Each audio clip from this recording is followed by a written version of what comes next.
Hello and welcome back to another video. তো আজকে কথা হলো একটা লেটেস্ট আপডেটস নিয়ে। তো তোমরা সকলেই জানো যে টলি বাংলা অনলাইন বলে একটা প্ল্যাটফর্ম আছে যেখানেতে দেবদার প্রথম কাজ মেবি ওখান থেকেই এসেছিল। মানে ওই ওই প্রোডাকশন হাউসের প্রথম কাজ হয়তো দেবদার সাথে এসেছিল। কাজটার নাম ছিল সাজবাতি, এবং সাজবাতি এমন একটা ছবি ছিল যখন দেব মানে সেই টাইম একটা ছিল যখন কিন্তু ওই রিমেক সিনেমার চলটা কিন্তু ধীরে ধীরে কম হতে শুরু করেছিল। মানে ইন্ডাস্ট্রি কোথাও গিয়ে রিমেক সিনেমা করতে চাইলেও দেবদা সেই জায়গা থেকে কিন্তু একটু নিজেকে আলাদা করে সরছিল এবং সে ফিগার আউট করছিল যে কিরকম সিনেমার সাথে অ্যাকচুয়ালি অ্যাসোসিয়েট নিজেকে করা যেতে পারে। সে কখনো চ্যাম্পের মতো ছবি আনলো, কখনো ককপিট আনলো। সেগুলো কিন্তু প্রত্যেকটাই কিন্তু পাসওয়ার্ড কাবির প্রত্যেকটা কাজ যদি তুমি দেখো, কাজগুলো কিন্তু সেই লেভেলে এক্সপ্যান্ড হয়নি, কিন্তু কাজগুলো কিন্তু প্রত্যেকটাই কিন্তু এক্সপেরিমেন্টাল কাজ ছিল, যেখানে অ্যাজ এ পারফর্মার সে নিজেকে প্রেজেন্ট করতে পারছিল, প্লাস কাহিনীর মধ্যে কিন্তু প্রচন্ড পরিমাণে একটা দম ছিল। তো সেই রকমই কাইন্ড অফ তারপরে সাজবাতি আসে, এবং সাজবাতি আমরা একটা ছবি যেটা কোথাও গিয়ে তার কেরিয়ার ওই রিভাইভ একটা মোডে নিয়ে চলে আসে। মানে সে বুঝে যায় যে কি সিনেমা অ্যাকচুয়ালি অডিয়েন্স চাইছে তার থেকে কি না চাইছে। তো কোথাও গিয়ে সাজবাতির মতো একটা কাজ তারা একসাথে আনে, তারপরে পরপর কাজ আসতে থাকে। তো এই প্রোডাকশন হাউসের তরফ থেকে মানে লীলা গঙ্গোপাধ্যায় এরা সবাই মিলে অ্যাসোসিয়েট হয়ে একটা ছবি আনতে চলেছে।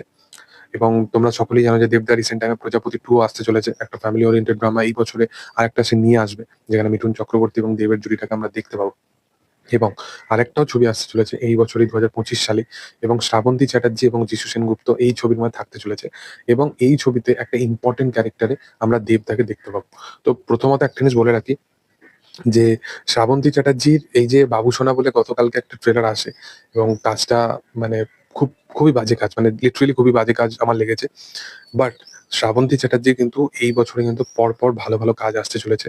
শ্রাবন্তী চ্যাটার্জির দুর্গানগর বলে একটা কাজ আসতে চলেছে, যেটায় তার অপোজিটে সোহম থাকতে চলেছে। এবং তারপরে শ্রাবন্তী চ্যাটার্জির দেবী চৌধুরানী, সেটা দুর্দান্ত একটা কাজ। আমার বস বলে একটা কাজ আসতে চলেছে। এর সাথে সাথে শ্রাবন্তী চ্যাটার্জির এই কাজটা, যেটা যিশু সেনগুপ্ত অপোজিটে থাকবে।